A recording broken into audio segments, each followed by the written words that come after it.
Kaixo, Susana Korbella naiz, hemen gaude nire erakusketan.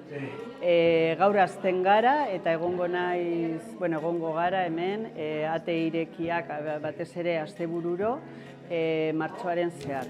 Nire erakusketa bada ikerketa bat buztina materialekin, bai paper materialekin, biok batera kontatzen zer diren niri interesatzen zaizkidan gauzak.